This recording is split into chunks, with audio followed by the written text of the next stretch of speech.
Bonjour et bienvenue à chacune et chacun de vous. Nous sommes heureuses de vous accueillir en ce dimanche des Rameaux. C'est le premier jour de la Semaine Sainte, une semaine qui nous conduira jusqu'à la fête de Pâques. Nous revivrons dans les prochains jours le mystère qui est vraiment au cœur de notre foi. Mais pourquoi des rameaux, direz-vous? Eh bien, c'est justement avec des rameaux de palmiers, des branches d'olivier dont le feuillage est toujours vert, ce qui est signe de vie, que Jésus a été accueilli dans sa ville, Jérusalem. Certains même déposaient leurs manteaux par terre pour faire un chemin à Jésus. C'est que les gens le reconnaissaient comme un roi. Ils étaient heureux. Et c'est en clamant des « Hosanna », ce qui veut dire « Sauve-nous », qu'ils chantaient la gloire de leur roi. Jésus, avec ses disciples, rejoignait les habitants de Jérusalem pour se préparer à fêter le grand rassemblement de la Pâque juive. En début de Semaine Sainte, on pourrait croire qu'il nous faut nous retirer du brouhaha de la vie pour mieux nous concentrer sur la vie spirituelle. C'est peut-être tout le contraire qu'il nous faut faire. Jésus lui-même a été mêlé à une foule bigarrée, joyeuse et folle, sympathique et violente. C'est dans la rue que s'est passé le drame de la Passion. C'est donc dans la rue, dans l'actualité d'aujourd'hui, qu'il convient de vivre cette semaine. Mais ce jour-là, à Jérusalem, Jésus a pleuré sur sa ville. Il savait les contradictions et les complots. Il savait l'humeur changeante des foules. Il n'est pas venu sur un char d'assaut ni sur un cheval de guerre. C'est sur un âne qu'il est assis. Il ne vient pas en vainqueur à la tête d'une armée. Il se fait serviteur, même quand les gens l'acclament. Il a convié ses disciples pour prendre le repas avec eux. Jésus est venu apporter la paix, l'amour et la justice. Écoutons ensemble ce chant de Robert Lebel, pas n'importe quel amour.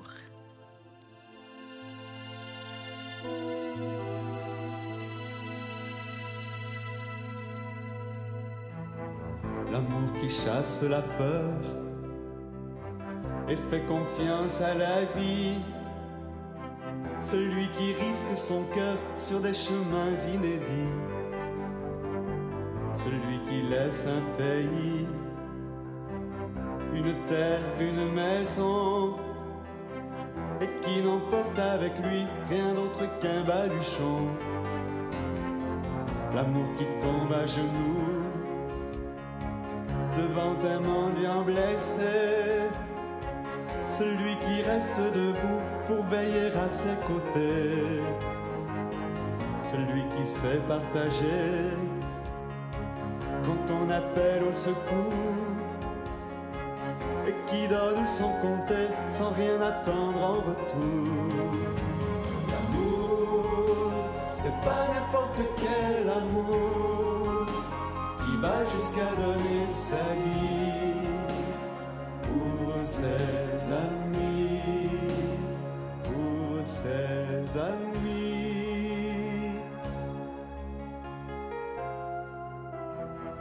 L'amour qui ose parler quand tout le monde se tait, et qui refuse d'entrer dans le jeu des gens parfaits. Celui qui donne la paix, comme on se donne la main, et qui renonce à jamais à la violence et au poing.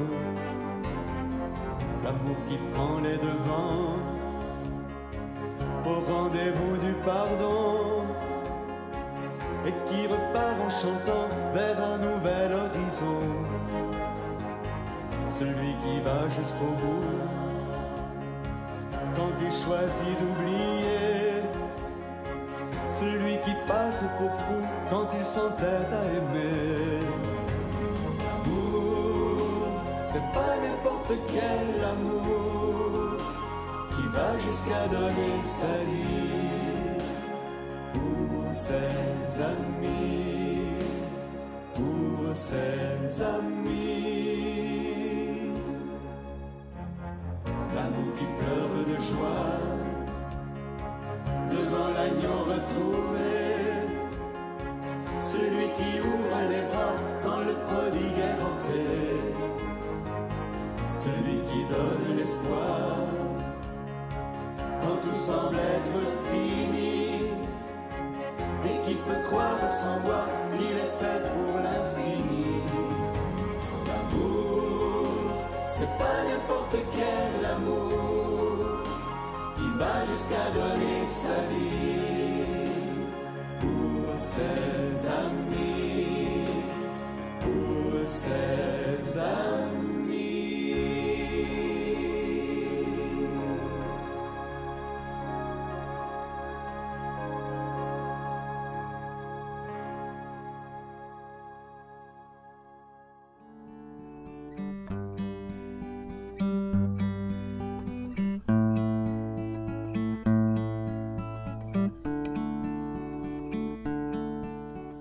Béni soit celui qui vient au nom du Seigneur. Évangile de Jésus-Christ selon saint Luc. En ce temps-là, Jésus partit en avant pour monter à Jérusalem. Lorsqu'il approcha de Bethphagée et de Béthanie, près de l'endroit appelé Mont des Oliviers, il envoya 2 de ses disciples, en disant « Allez à ce village d'en face. À l'entrée, vous trouverez un petit âne attaché, sur lequel personne ne s'est encore assis. Détachez-le et amenez-le. Si l'on vous demande « Pourquoi le détachez-vous ?» vous répondrez « Parce que le Seigneur en a besoin. » Les envoyés partirent, trouvèrent tout comme Jésus leur avait dit, alors qu'ils détachaient le petit âne. Ses maîtres leur demandèrent « Pourquoi détachez-vous l'âne ?» Ils répondirent « Parce que le Seigneur en a besoin. » Ils amenèrent l'âne auprès de Jésus, jetèrent leur manteau dessus et y firent monter Jésus. À mesure que Jésus avançait, les gens étendaient leurs manteaux sur le chemin. Alors que déjà Jésus approchait de la descente du mont des Oliviers, toute la foule des disciples, remplie de joie, se mit à louer Dieu à pleine voix pour tous les miracles qu'ils avaient vus, et ils disaient « Béni soit celui qui vient, le roi au nom du Seigneur, paix dans le ciel et gloire au plus haut des cieux. » Quelques pharisiens qui se trouvaient dans la foule dirent à Jésus « Maître, réprimande tes disciples. » Mais il prit la parole en disant « Je vous le dis, si eux se taisent, les pierres crieront. » Acclamons la parole de Dieu.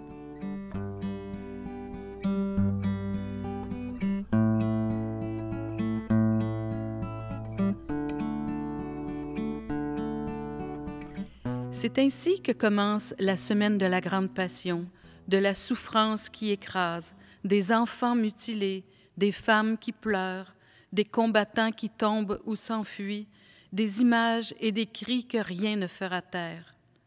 Notre terre crie sa peine et sa douleur. C'est ainsi que Jésus sera bafoué et qu'on réclamera sa mort par peur. C'est ainsi qu'il montera jusqu'au calvaire, lieu de sa mort.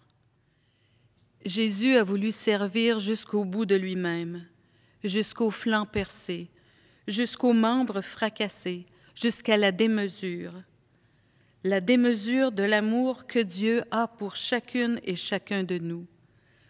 Pour Dieu, rien n'est jamais perdu. Nul n'est jamais trop loin, rien n'est jamais fini. Dieu a tant aimé le monde qu'il a donné son Fils unique, Jésus, pour que règne l'amour, la joie et l'accomplissement du monde. Gravissons avec Jésus le chemin qui mène à la croix. Avec lui, nous pourrons passer de la mort à la vie. Mais c'est aussi la semaine de la force de vivre, même dans les voies sans issue. C'est la semaine des recommencements possibles. Raffermis, Jésus, notre passion de vivre. Tu nous invites à gravir avec toi le chemin du calvaire. Nous pourrons ainsi participer à ta victoire sur la mort.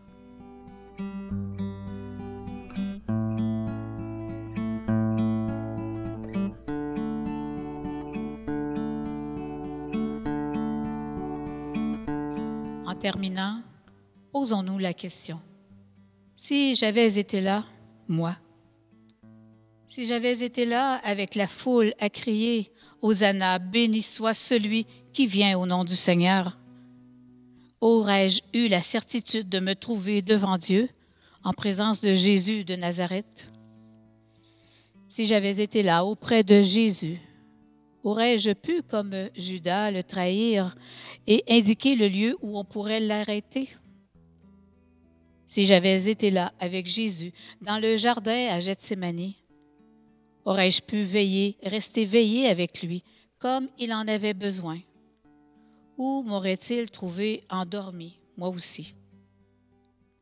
Si j'avais été là à Gethsémani, peut-être que je comprendrais mieux aujourd'hui qu'on peut blesser Dieu en ignorant les personnes qui espèrent quelqu'un pour veiller avec elles. Si j'avais été là, Marie, aurais-je eu la force de te soutenir jusqu'au bout sur le chemin qui menait Jésus, ton Fils, à la croix? Aurais-je eu, comme Simon de Cyrène, le courage de t'aider à porter la croix? Si j'avais été là, peut-être qu'aujourd'hui, je verrais que tes souffrances sont aussi celles des victimes de la guerre, de la violence, des injustices, de la pauvreté, du mépris, de l'indifférence. Si j'avais été là, peut-être que je n'aurais pas fait mieux. Mais aide-moi, Seigneur, aujourd'hui à te reconnaître dans ces personnes blessées, humiliées. Aide-moi à me lever, à veiller, à passer à l'action, à m'engager avec elles avec joie et amour pour que la souffrance cesse. Ton amour me rend capable du meilleur. Il y a tellement longtemps que tu m'aimes. Une chance que je t'ai, Jésus, dans ma vie. L'amour, c'est pas n'importe quel amour qui va jusqu'à donner sa vie pour ses amis, pour ses amis.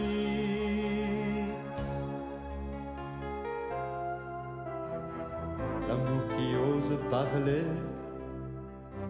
quand tout le monde se tait et qui refuse d'entrer dans le jeu des gens parfaits. Celui